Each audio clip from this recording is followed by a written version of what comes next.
오늘도 야고보서 1장 18절 중에서 한 단어, 첫 열매들이라는 주제로 예수님과 관계를 맺은 사람들에 대해서 공부를 해보려고 합니다.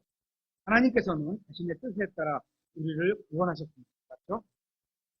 주님께서는 아무도 멸망하지 않고 모든 사람이 구원받기를 원하셨습니다. 이게 이제 하나님의 뜻 가운데 하나인 거죠. 디모데전서 2장 3절에 이것은 우리의 구원자 하나님의 눈 앞에서 선하며 그분께서 받으실 만한 것이니 그분께서는 모든 사람이 구원을 받고 하나님이 원하는 뜻은 모든 사람이 구원을 받는 거예요. 진리를 그렇게 구원받은 사람은 또 진리를 아는데 이르기를 원하시는 겁니다. 우리가 진리의 말씀을 계속 공부하는 것도 하나님의 뜻인 거죠. 따라서 진리의 말씀을 통해 다시 태어난 사람들은 하나님의 뜻에 따라서 구원받은 것입니다. 그러니까 우리가 누군가의 구원을 위해 기도하는 것은 그것 또한 하나님의 뜻대로 하는 기도가 되는 겁니다. 이번 주 설교를 준비하면서 이제 기도에 대한 거를 제가 3, 4주 한다고 말씀을 드렸거든요. 하나님의 뜻대로 기도하는 응답을 하신다. 이렇게 말씀을 드릴 건데 하나님께서는 모든 사람이 구원받기를 원하십니다. 그렇기 때문에 누군가가 지옥에 가는 사람이 있다면 하나님께서 그가 지옥에 가는 것을 원하셨기 때문이 아니라 그 사람이 지옥을 선택했기 때문인 겁니다. 하나님께서는 모든 사람이 멸망하지 않고 회개하여 구원받기를 원하시기 때문입니다. 에스겔서 18장 23절에는 이렇게 되어 있습니다. 주 하나님이 말하노라 사악한 자가 죽는 것을 내가 조금이라도 기뻐하겠느냐? 하나님은 사악한 자가 죽는 것을 기뻐하시지 않는다는 거예요. 그가 자기 길들을 버리고 돌아와 사는 것을 기뻐하지 아니하겠느냐? 그러니까 악한 길을 돌이켜서 하나님께로 돌아와 사는 것을 워낙 기뻐하신다 이런 얘기죠. 주님께서는 이 질문에 대한 답을 같은 장 32절에 직접 하셨습니다. 32절에 나는 죽는 자의 죽는 것을 기뻐하지 아니하노니 죄로 말미암아 죽은 죄인들이 지옥 가는 걸 기뻐하지 아니하신다는 거죠. 그러므로 너희는 돌아서서 살지어다. 주 하나님이 말하노라. 하나님의 뜻은 인간이 회개하는 겁니다. 하지만 그렇다고 해서 원하지 않는 자를 억지로 하게 하지는 않으실 거란 겁니다. 그러니까 처음부터 구원받기로 정해진 사람은 없다는 거죠. 주님은 모든 사람이 진리를 아는 데 이르기를 원하시지만 그렇게 하기 위해서 먼저 인간 자신이 죄로부터 하나님께 돌이키는 회개를 해야 하는 겁니다. 그래야 하나님께서 구원하실 수 있으며 그렇게 하시기를 원하고 계십니다. 야고보서 1장 18절 오늘 본문이죠. 그분께서 자신의 뜻에 따라 진리의 말씀으로 우리를 낳으셨으니 우리가 회개할 수는 있지만 스스로 태어날 수는 없습니다. 우리는 죄를 버리고 하나님께로 돌아설 수는 있지만 다시 태어나기 위해서는 반드시 하나님께서 우리를 낳아주셔야 합니다. 우리가 진심으로 회개하고 예수 그리스도를 구원자로 받아들이면 하나님께서 성령님을 통해 우리를 진리의 말씀으로 낳아주시는 것입니다. 감사하게도 하나님께서는 인간이 죄를 버리고 하나님께로 돌아서면 구원해 주시기로 뜻을 정해놓고 계신다는 겁니다. 죄로부터 돌아서는 것이 중요하지만 그것 자체는 구원이 아니라는 것을 정확히 아셔야 합니다. 반드시 하나님께서 낳아주셔야만 구원을 이루게 되는 겁니다. 계속해서 18절에 이것은 우리가 그분의 창조물 중 첫 열매들 종류가 되게 하려 하십니다. 성경에는 7가지의 첫 열매들이 나옵니다. 결론부터 말씀드리면 이들은 모두 첫 열매이신 예수 그리스도와 관계를 맺은 사람입니다. 첫 번째 첫 열매들은 고린도전서 15장에 나오는데 고린도전서 15장 20절에 그러나 이제 그분께서 죽은 자들로부터 일어나서 잠든 자들의 첫 열매들이 되셨도다. 영어로는 원래 첫 열매들이라고 복수형으로 S가 붙어 있는데 신정역은 이거 첫 열매라고 번역을 하셨어요.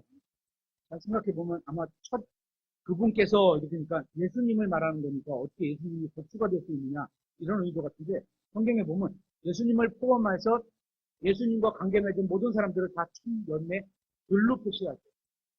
그렇게 이해하시면 됩니다. 21절에 사망이 사람을 통해 온 것 같이 죽은 자들의 부활도 사람을 통해 왔나니 아담 안에서 모든 사람이 죽는 것 같이 그렇게 그리스도 안에서 모든 사람이 살게 되리라. 모든 사람은 아담 안에 있는 거예요. 그리고 거듭난 사람은 이 아담 안에서 죽어갖고 예수 그리스도 안에서 다시 태어나는 거예요. 그래서 두 부류의 세대가 있는 거죠. 아담에 관련된 세대, 예수 그리스도에 관련된 세대 이렇게 되는 거예요. 그러나 각 사람이 자기 차례대로 되리니 먼저는 첫 열매들인 그리스도이죠. 첫 열매들이 그리스도시요.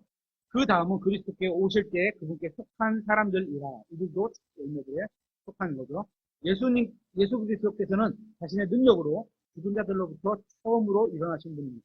성경에 보면 하나님께서 죽은 자들 가운데서 다시 일으키신 경우들이 있죠. 그죠? 죽었던 나사로도 살리고, 그죠? 하지만 다시 살아난 사람은 다시 죽었습니다. 오직 예수 그리스도만이 죽은 자들로부터 부활하셨고 영원히 죽지 않으셨습니다. 주님께서는 자신의 능력으로 스스로 생명을 내놓으시고 예수님의 부활은 삼위일체 하나님의 사역이에요. 그래서 어떤 구절에 보면 예수님께서 스스로 일어나셨다. 이건 예수님의 하나님이신 분이 나타나는 거고 또 아버지가 그분을 일으키셨다. 이런 표현도 있고 분명 하나님이 일으키셨다. 이런 표현도 있어요. 그러니까 하나만 보면 안 되는 거죠. 삼위일체 하나님이 다 일하신 거예요. 함께. 자신의 능력으로 스스로 생명을 내어놓으시기도 하고 스스로 다시 일어나서 다시는 죽지 않으신 첫 사람이 되셨기 때문인 겁니다. 다시 23절에 고린도전서 15장 20절에 그러나 각 사람이 자기 차례대로 드리니 먼저는 첫 열매들인 그리스도요 그 다음은 그리스도께서 오실 때 그분께 속한 사람들이라. 감사하게도 생명의 부활은 그리스도로 끝나는 것이 아니라 그분께 속한 사람들도 생명의 부활로 나오게 될 것을 말하고 있습니다. 예수님께서 첫 열매로서 부활하셔 다시는 죽지 않으신 것처럼 재림하시는 그분께 속한 사람들이 부활하여 다시는 죽지 않게 될 겁니다. 이제 몸이 부활하게 된다는 그런 일이죠. 전도서 8장 8절에 영을 다스릴 권능이 있어 영을 머무르게 할 사람이 아무도 없고 사람은 죽는 날에 권능을 소유하지도 못하며 자기가 자기 생명을 내어놓았다, 취했다 이런 사람 없죠. 이건 예수님만 하는 거예요. 그 전쟁에서는 면제받는 일도 전혀 없나니 사악함도 자기에게 넘어진 자들을 구출하지 못하리라. 그 말씀하고 있습니다. 인간의 생명은 자신에게 달려있지 않습니다. 그렇죠? 제가 죽고 싶다고 푹 죽어지는 것도 아니에요. 자살해보려고 시도는 하겠지만 하나님께서 그래 거기까지만 살아. 그러면 죽게 되고 아니야 너 좀 더 살아야 돼. 너에게 필요한 일이 있고 너는 한 번 더 기회가 있어. 지금 죽으면 안 돼. 이렇게 될 때는 뭐 구조원이 살려서 막 심장 폐를 이렇게 살리든지 물에 빠져 있는 거 살려서 인공호흡으로 살리든지 살려내면 살게 되는 거죠. 그렇죠? 마음대로 죽을 수도 없습니다. 자신의 영을 머무르게 하거나 떠나가게 할 수 있는 사람은 아무도 없습니다. 아무도 자신의 영을 머무르게 하거나 떠나가게 할 수는 없지만 예수님은 하실 수 있는 겁니다. 요한복음 10장 17절에 그런 까닭으로 내 아버지께서 나를 사랑하시나니 이는 내가 내 생명을 다시 취하려고 그것을 내놓기 때문이다. 다시 취하려면 어떻게 되죠? 먼저 내놔야 되겠죠. 하실 수 있다는 거죠. 18절 아무도 그것을 내게서 빼앗지 아니하며 내가 스스로 그것을 내놓느니라. 내게는 그것을 내놓을 권능도 있고 그것을 다시 취할 권능도 있노라. 나는 이 명령을 내 아버지에게서 받았느니라 하십니다. 이처럼 예수님은 죽음보다 큰 권능을 가진 첫 번째 사람이셨습니다. 히브리서 2장 14절에는 이렇게 되어 있습니다. 그런즉 자녀들은 살과 피에 참여한 자들이므로 예수 그리스도의 살과 피, 그분의 몸에 참여한 자들이죠. 그분도 마찬가지로 친히 같은 것들에 참여하셨으니 이것은 그분께서 죽음을 통해 죽음의 권능을 가진 자, 곧 마귀를 멸하시고 죽음의 권능을 누가 갖고 있다고? 마귀가 갖고 있습니다. 그래서 우리가 죄를 지으면 마귀에게 종이 됩니다. 죄의 종, 곧 마귀의 종이 되버립니다. 주님께서는 자신의 생명을 내려놓으심으로 죽음의 권능을 가졌던 자를 멸하셨습니다. 예수님께서 십자가 위에서 자신의 생명을 내어주시기 전까지는 마귀가 죽음의 권능을 가지고 있었습니다. 하지만 예수님의 부활 후에 마귀는 더 이상 그러한 권능을 누리지 못했습니다. 범법과 죄들 가운데 죽어 사탄에게 속한 자들은 사망과 지옥이 불호수에 던져지기 전까지 그 사망과 지옥 속에 가운데 죽어서 사탄에게 속한 자들이 되었는데 이들은 아무도 자신의 능력으로 부활한 사람이 없었고 아무도 사탄이 가지고 있는 죽음의 권능을 무력한 사람도 없었습니다. 예수님께서는 부활을 통해서 사탄의 권능을 빼앗아 가셨습니다. 그래서 지금은 구원을 원하는 사람은 죽음의 권능에서 해방될 수 있는 겁니다. 이렇게 예수 그리스도를 믿고 그분 안으로 들어가면 됩니다. 계속해서 15절, 히브리서 2장 15절 또 죽음을 두려워하여 평생토록 속박에 얽매인 자들을 구출하려 하십니다. 사람들이 왜 마약이나 거짓 종교나 권력이나 돈에 사로잡혀 사는지 아십니까? 죽음을 두려워하기 때문입니다. 사람들은 죽음을 두려워해서 죽음에게 복종하지만 결국 죽게 됩니다. 아이러니. 죽음을 두려워해서 죽음을 피해서 살고 싶은데 결국 죄를 짓고 죽음에게 속박되죠. 하지만 영원한 생명이시고 부활하신 예수 그리스도를 믿으면 그분의 생명의 일부가 돼서 더 이상 마귀나 사망이나 지옥을 두려워하지 않을 수 있습니다. 예수님께서는 사망을 이기고 다시 일어나신 첫 열매이십니다. 주님께서는 처음으로 스스로 죽음으로부터 일어나신 분이기 때문입니다. 따라서 첫 번째 열매들은 예수 그리스도 말씀입니다. 로마서 8장 16절에는 이렇게 되어 있죠. 성령께서 친히 우리의 영과 더불어 우리가 하나님의 자녀인 것을 증언하시니라. 많은 사람들이 이 구절을 오해하고 있습니다. 이 구절이 의미하는 것은 구원받은 사람은 자신의 영을 통해 성령님께서 자신 안에서 일하신다는 것을 안다는 겁니다. 구원받은 사람의 우리가 뚜렷한 증거가 뭐가 있어요? 없어요. 행실 이런 걸로 보여줄 뿐이지만 실질적으로 자기가 아는 것은 내 안에서 하나님 말씀이 나에게 기억나게 하시고 그걸 내가 믿음으로 행하는구나 라는 걸 본인은 안다는 거예요. 그 말하는 거죠. 우리가 하나님의 자녀인 것을 증언하게 하시는 분이 성령님이다. 그런데 증언은 예수 그리스도가 내 안에 사시는 것을 성령님께서 나에게 말씀을 통해서 말해주시고 그걸 내가 드러내서 사는 것. 이걸 본인은 안다는 거예요. 이런 게 확신인 거죠. 누가 구원받았는지 아닌지 확실하게 알 수 있는 사람은 자신밖에 없습니다. 하나님도 아시고 누구도 다른 사람의 구원을 100% 알거나 확신할 수는 없습니다. 그러니까 너는 그래서 넌 이런 행실을 보니까 구원받지 않은 것 같아. 이런 말 할 필요가 없는 거예요. 그런 것을 말씀하시는 구절은 하나도 없습니다. 성경에는 죽은 자들로서의 부활과 죽은 자들의 부활이 나옵니다. 유대인들은 죽은 자들의 부활을 모두가 그때 일어난다고 믿고 있었습니다. 요한복음 11장 26절에 보면 마르다하고 예수님께서 대화하는 장면이 나오는데 거기에 이렇게 되어 있죠. 그때 마르다가 예수님께 이르되 주여 주께서 여기 계셨더라면 내 오라비가 죽지 아니하였으리라. 예수님이 거기 계시지 않았기 때문에 죽은 건가요? 아니에요. 예수님이 오셨으면 살고 있었을까요? 아니에요. 당연히 예수님이 오셔서 살려주시면 살았겠어요. 그죠? 하지만 예수님이 오시지 않더라도 어떻게? 백부장이 그런 믿음이잖아요. 주님께서 말씀만 하시면 산다는 거예요. 그죠? 근데 지금 여기 보면 예수님에 대해서 조금 정보를 잘못 알고 있는 거죠. 그러나 이제라도 주께서 무엇이든지 하나님께 구하시면 하나님께서 그것을 주님께 주실 줄을 내가 아나이다. 다시 살려주시면 살 수 있다. 당신이 오셨으니까 이런 거죠. 예수님께서 그녀에게 이르시되 내 오라비가 다시 일어나리라 하심으로 마르다가 그분께 이르되 일어나리라 그러니까 어떻게요? 네 감사합니다. 그러면 딱 일어나는 건데 마르다가 그분께 이르되 마지막 날 부활 때 그가 다시 일어날 줄을 내가 아나이다. 유대인들은 마지막 날 부활이란 것을 다 믿었어요. 그러니까 그때 일어난다고 지금 착각하는 거죠. 이것은 마지막 심판 날에 죽어있는 모든 사람들이 부활하는 것을 의미합니다. 오직 예수님을 믿고 죽은 사람들만 죽은 자들로부터 부활할 것이고 나머지 사람들은 대환란과 천년왕국이 끝날 때까지 계속 죽은 채로 있다가 큰 왕자 심판이 열릴 때 부활하게 될 것입니다. 이게 결론은 죽은 자들의 부활이죠.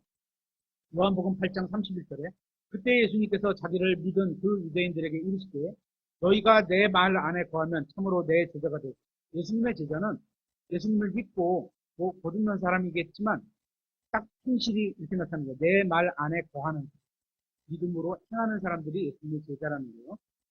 또 너희가 진리를 알리니 진리가 너희를 자유롭게 하리라 하시니 다른 자들이 그분께 응답하되 우리는 아브라함의 씨로 결코 누구에게도 속박된 적이 없는데 어찌 네가 이르기를 너희가 자유롭게 되리라 하느냐 하네. 유대인들은 자신들이 자유롭다고 주장하지만 사실은 어디에? 로마의 지배를 받고 있었던 겁니다. 결코 자유롭지 못했죠. 그들은 누군가를 죽이고 싶어도 사형에 처하고 싶어도 로마라는 타국왕의 허락을 받지 않으면 아무도 죽일 수가 없었습니다. 그들이 자유롭고 속박된 적이 없다는 것은 결국 거짓말인 겁니다. 8장 34절에 예수님께서 그들에게 대답하실 때 진실로 진실로 내가 너희에게 이르노니 누구든지 죄를 짓는 자는 죄의 종입니다. 무슨 말인지 알겠죠? 죄의 종. 종은 영원히 집에 거하지 못하지만 아들은 항상 거하나니 그러므로 아들이 너희를 자유롭게 하면 너희가 참으로 자유롭게 되리라. 나는 너희가 아브라함의 씨임을 아노라. 그러나 내 말이 너희 안에 있을 곳이 없으므로 다른 걸로 가득 찼어요. 마음 안에. 마음이라는 그릇 안에 세상 것들로 가득 차 있는 게 다른 종교로 가득 차 있는 게 너희가 나를 죽이려 하는도다. 나는 내가 내 아버지와 함께 본 것을 말하고 너희는 너희가 너희 아비와 함께 본 것을 행하느니라. 마귀를 말하는 거죠. 그들이 그분께 응답하여 이르되 아브라함이 우리 아버지니라. 참으로 예수님께서 그들에게 이르시되 너희가 아브라함의 자손이라면 아브라함의 행위를 하였을 것이나 믿음으로 행할 것이나 이런 얘기죠. 하나님에게서 친히 들은 진리를 너희에게 말한 사람이 나를 지금 너희가 죽이려 하는도다. 아브라함은 이렇게 하지 아니하였느니라. 너희는 너희 아비가 행하는 것을 하는도다. 사람들을 죽이는 역할하는 게 마귀가 하는 일이죠. 하심에 그때 그들이 그분께 이르되 우리는 음행을 통해 태어나지 아니하였고 예수님에 대한 정보가 어떻게 돼요? 마리아가 혼자서 이 사람들이 알고 있는 거죠. 마리아가 혼자서 자녀를 낳았다. 이걸 알고 있는 거예요. 그래서 이런 표현을 하는 거예요. 우리는 음행을 통해서 태어나지 아니하고 너는 음행을 통해서 태어났잖아. 이런 얘기하는 거예요. 그죠? 정보를 잘못된 정보를 갖고 있는 거죠. 우리에게 한 아버지가 계시니 곧 하나님이시다. 네.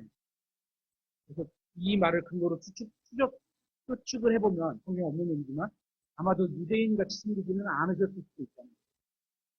왜냐하면 음행을 통해 태어났다는 거고 타국인이 와서 마리아를 임신시켜서 태어난 거 아니냐? 이렇게 얘기하는 거예요. 신성 모델이죠. 유대인들은 자신들이 아브라함의 자손이기 때문에 자동으로 하나님의 자녀가 되었다고 믿었습니다. 맞나요? 육신으로는 마찬가지죠. 육신으로는 맞죠. 하지만 아브라함의 믿음의 자손은 되지 않는 거죠. 하나님이 원하시는 것은 아브라함을 믿는 것은 아브라함이 믿음의 조상이 된 것처럼 너희들도 믿음의 자녀가 되어라. 이런 말을 한 거죠. 요한복음 8장 53절에 내가 이미 죽은 우리 아버지 아브라함보다 크냐? 아브라함보다 크냐? 더 높고 더 오래 살고 더 먼저 살았고 그런 거냐? 또 대원자들도 죽었는데 너는 너 자신을 누구로 만드느냐 하며 예수님께서 대답하실 때 내가 나를 존귀하게 하면 내 존귀는 아무것도 아니지만 나를 존귀하게 하시는 분은 내 아버지시니 하나님 아버지 이렇게 표현하는 것은 내가 하나님이야 이런 표현하고 똑같은 거예요. 유대인들은 그걸 정확히 알아들었어요.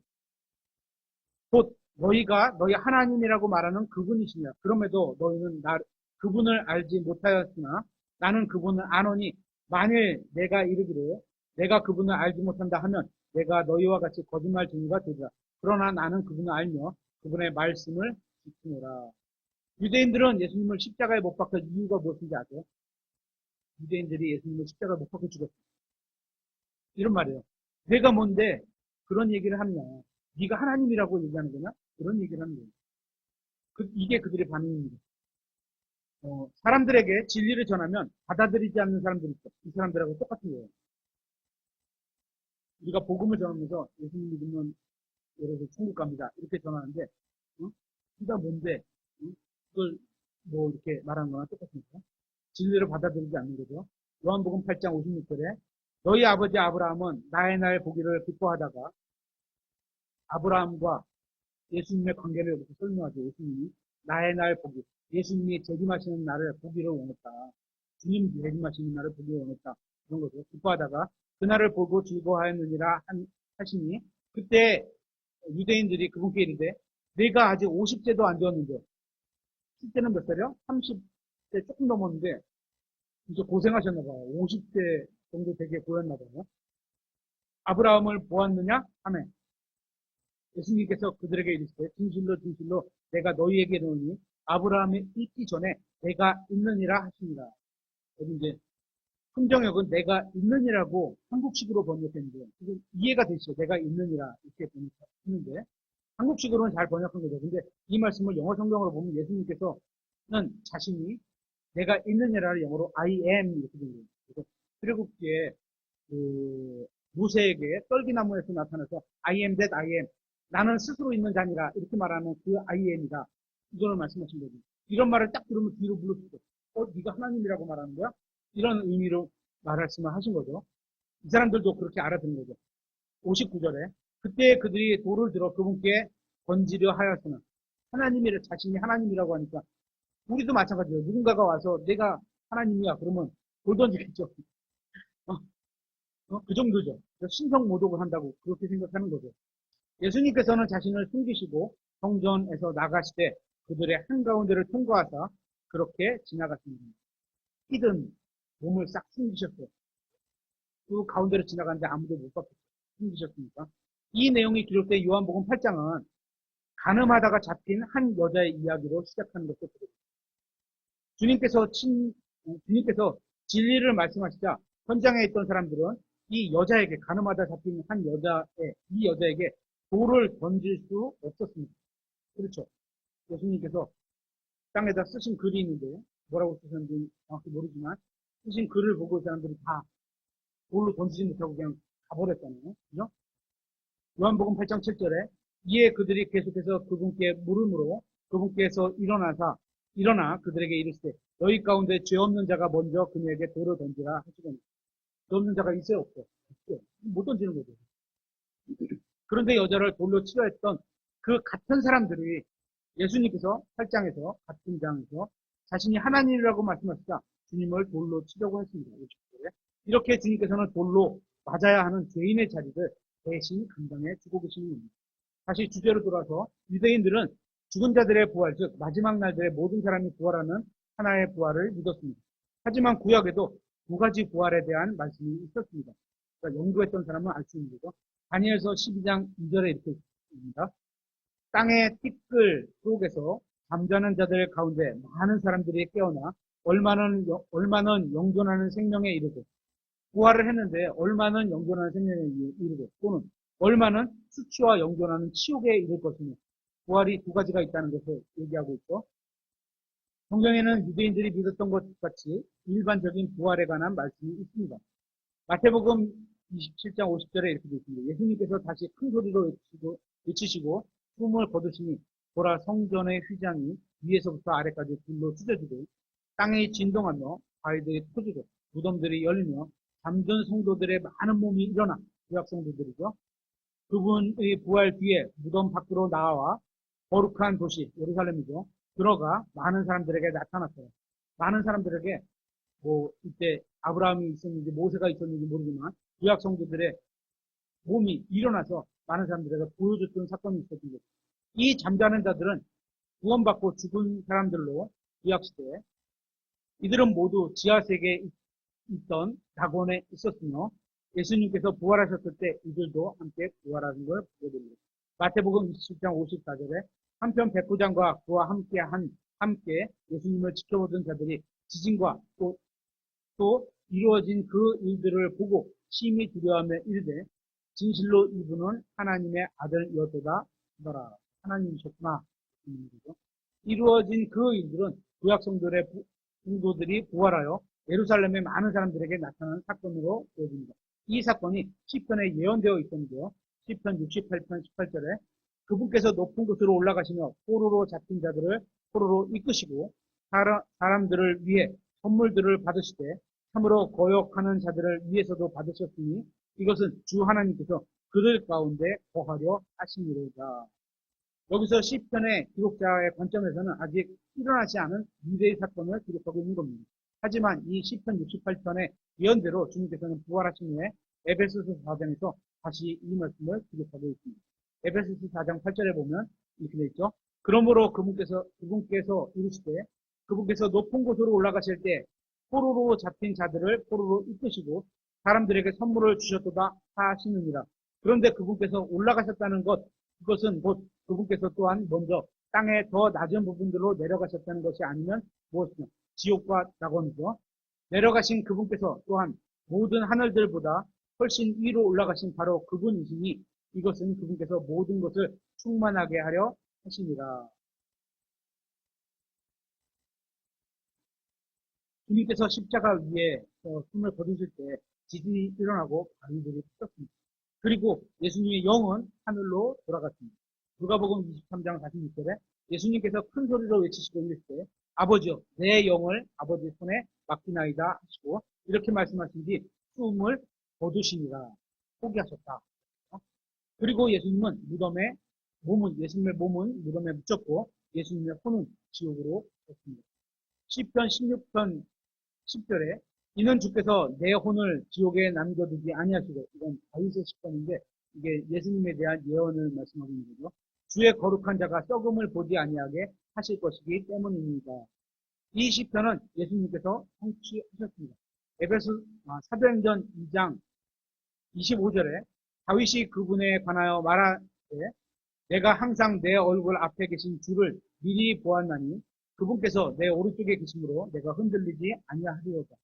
이러므로 내 마음이 기뻐하고 내 혀가 즐거워하였으며 더욱이 내 육체도 소망 중에 안식하리니 이는 주께서 내 혼을 지옥에 남겨두지 아니하시고 주의 거룩한 자가 썩음을 보지 아니하게 하실 것이기 때문입니다. 예수님의 혼은 지옥에 가서 온 세상의 죄를 그곳에 던져 넣으셨습니다. 그리고 지옥 문을 열고 열쇠로 열고 나오시고 큰 구덩이를 넘어서 낙원으로 가셨습니다. 지옥에 있던 부자와 낙원에 있던 나사로가 서로 볼 수 있었던 것처럼 당시에는 지옥과 낙원이 지옥과 지하에 있는 낙원은 큰 구덩이를 사이에 두고 서로 위치하고 있었습니다. 예수님의 혼은 지옥을 방문한 후에 낙원으로 가셔서 잠자던 성도들을 깨우셨습니다. 그렇게 구원받은 구약 성도들의 몸은 무덤에서 잠들어 있었지만 혼은 낙원에서 안식을 하고 주님께서 죄값을 치러주시기를 기다리고 있었던 겁니다. 주님께서는 그들의 죄값을 치러주시고 그들에게 복음을 선포하신 겁니다. 구약의 많은 희생 제물들이 예수님을 예표하고 그 예표된 그 어린 양이 나다 이런 걸 알려주셨겠죠. 지옥과 낙원을 방문하신 후에 예수님은 부활하셨습니다. 처음에 마리아가 부활하신 예수님의 몸을 만지자 하자 주님께서는 아직 하늘에 올라가시기 전이므로 만지지 말라고 하셨던 것을 보게 됩니다. 요한복음 20장 17절에 예수님께서 그녀에게 이르시되 내게 손을 대지 말라. 내가 아직 내 아버지께로 올라가지 아니하였노라.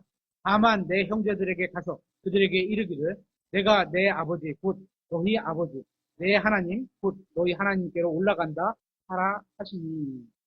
그리고 주님께서는 바로 하늘로 올라가셔 아버지께 가셨습니다. 이렇게 바로 에베소서 4장 8절에서 10절의 문맥에 대한 이런 내용입니다.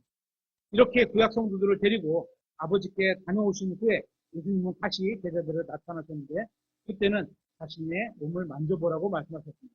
요한복음 20장 27절. 그러니까 이 10개의 절 사이에 셋째 하늘에 가서 아버지께 보여주시고 다시 내려오신 거죠.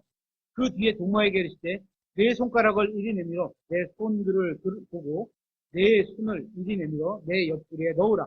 그리고 믿음이 없는 자가 되지 말고 믿는 자가 되라. 보고 믿는 건 믿는 게 아니죠. 그죠? 보지 않고 믿는 게 믿는 거죠.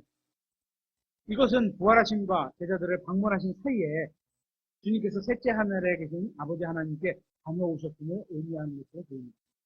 요약하면 주님께서는 십자가 위에서 돌아가신 후에 낙원과 지옥에 다녀오셨으며 부활하신 후에는 구약 성도들을 셋째 하늘로 데려다주고 오셨다는 것을 말씀하고 있습니다.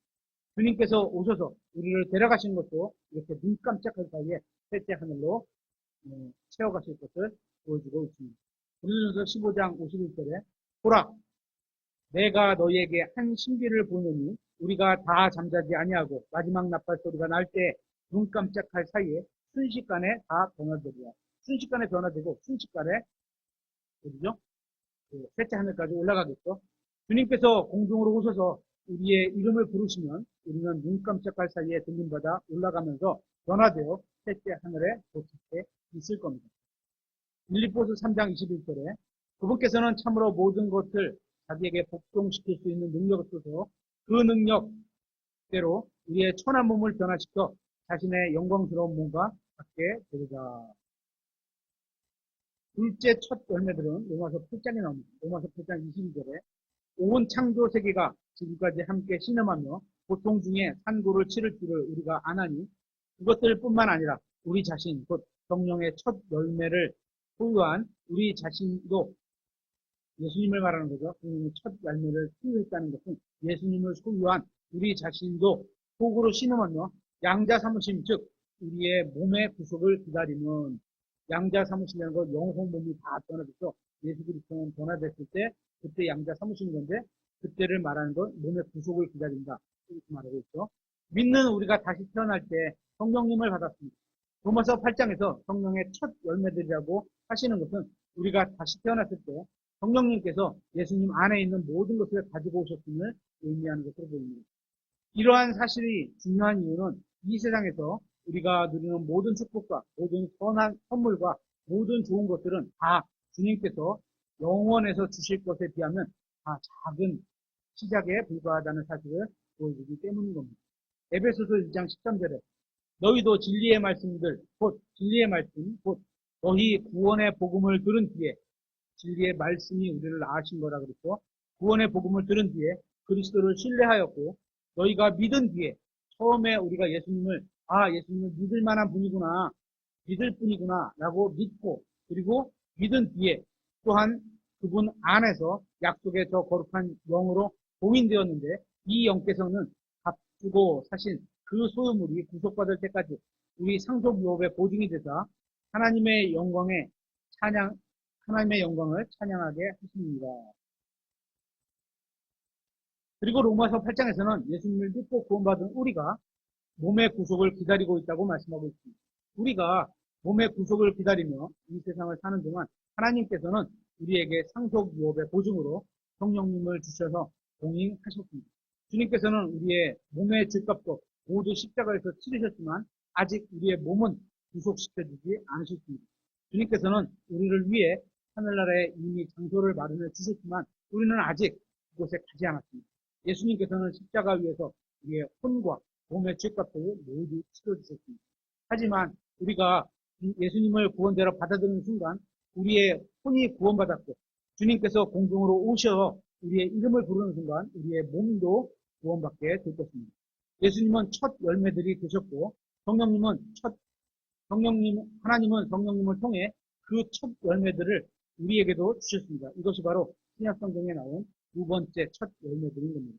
로마서 11장 16절에 첫 열매가 거룩하면 덩어리도 거룩하고 예수님이 거룩하면 예수님 안에 들어가 있는 우리도 거룩해지는 거죠. 뿌리가 거룩하면 가지들도 거룩하니 예수님이 뿌리이시죠. 우리는 가지고 우리도 거룩해진 겁니다. 여기서는 주님께서 이스라엘 민족으로 다루시는 것을 언급하고 있습니다. 첫 열매가 단수로 되어 있습니다.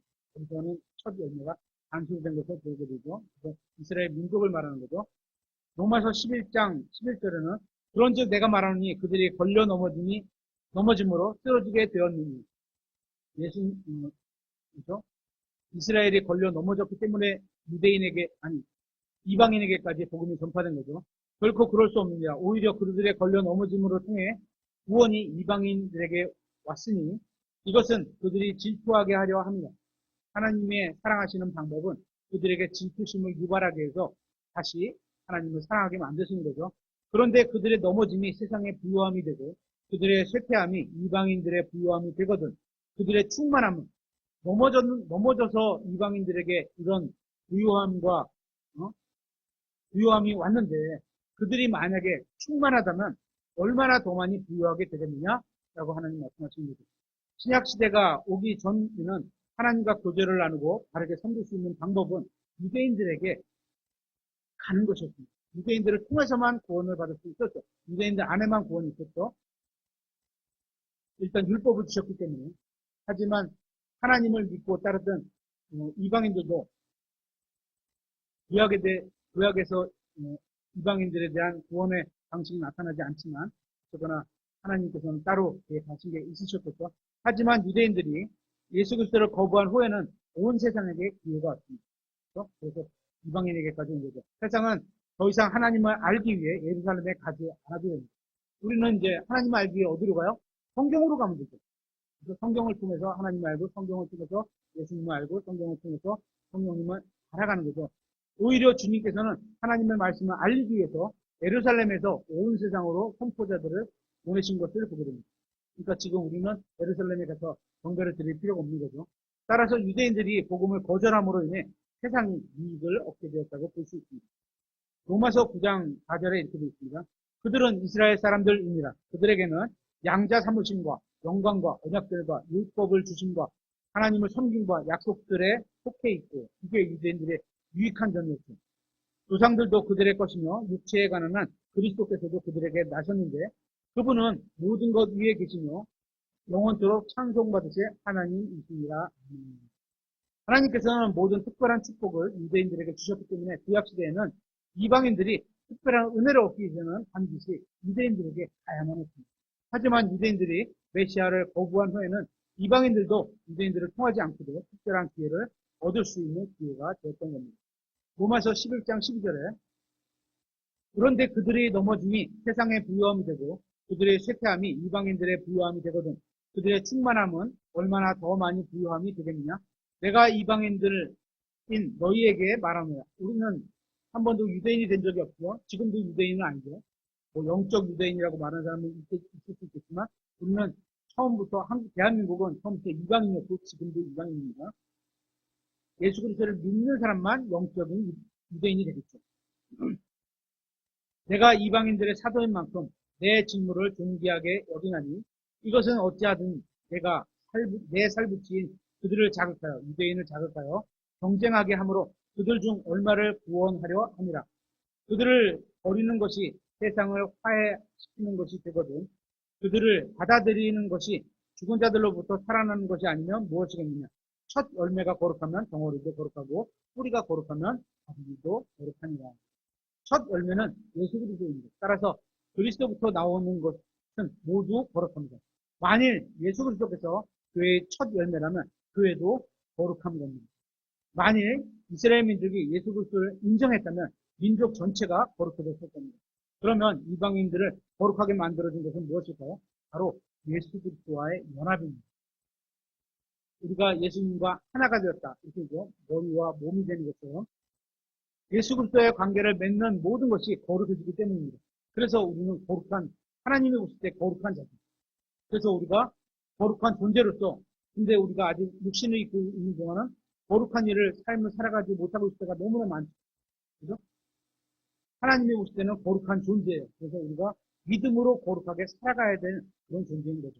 하나님 보실 때는 거룩한 존재입니다. 이미 우리는 그분은 뿌리요 가지이시기 때문에 우리 그분께 접붙여진 모든 것은 거룩해집니다. 그래서 믿는 자는 예수님께 접붙여진 가지기 때문에 거룩한 거죠.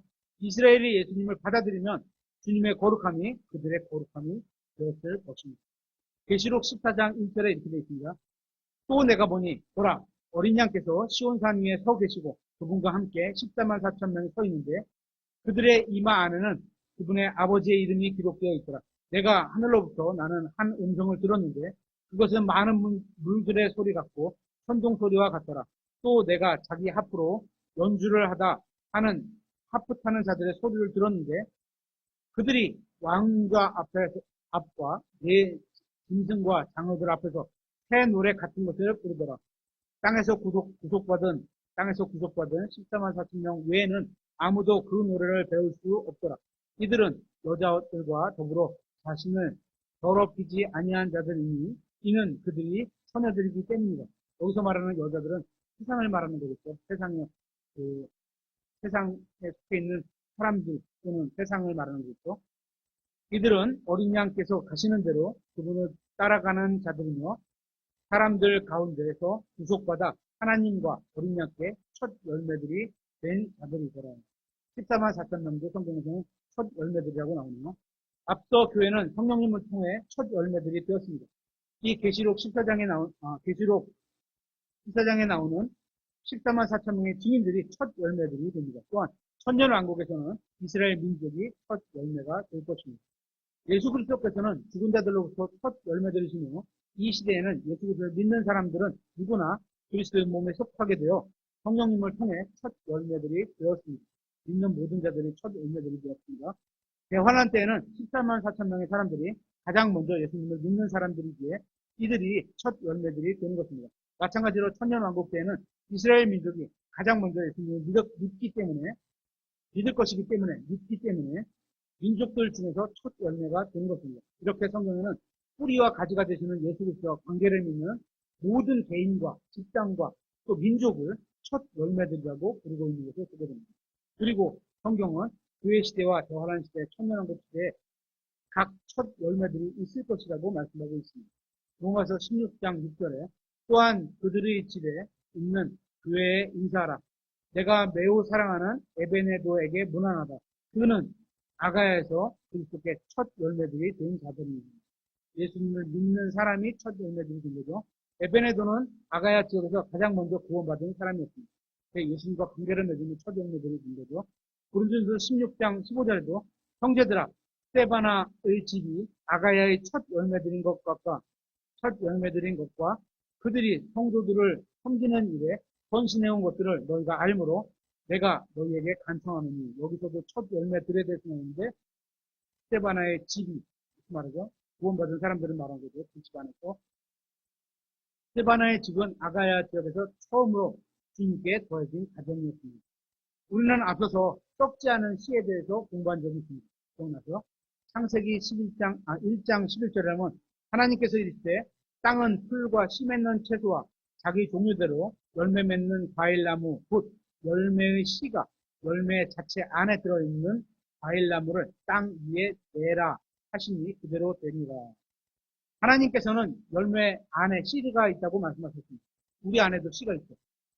썩지 아니하는 씨, 하나님의 말씀. 그게 우리를 낳았다. 이렇게 성경은 말하고 있습니다. 따라서 썩지 않은 씨를 통해 구원받은 사람은 첫 열매가 되었고 첫 열매가 된 사람 안에는 다시 썩지 않은 씨가 들어있는 것을 알게 됩니다. 그래서 그 씨를 누구에게? 다른 사람에게 뿌려야죠. 나만 갖고 있는 게 아니죠. 구원받은 신약 성도와 구원받은 환란 증인들과 구원받은 이스라엘은 모두 첫 열매들이었습니다. 들이 됩니다. 이들은 첫 열매이신 예수 그리스도와 관계를 맺었다는 사실을 보게 됩니다. 그리고 예수 그리스도와 관계를 맺었기 때문에 첫 열매들의 대표주자이신 예수님께서 전체를 묶어서 첫 열매들로도 표현하지만 믿는 자 안에 그분과 관계를 맺은 교회 시대는 신약 시대는 교회, 교란 시대는 십자만 사천명, 또 천년국 시대에서는 그때 유대 민족들 이들이 다 첫 열매들인 것을 보게 됩니다. 말씀드리겠습니다.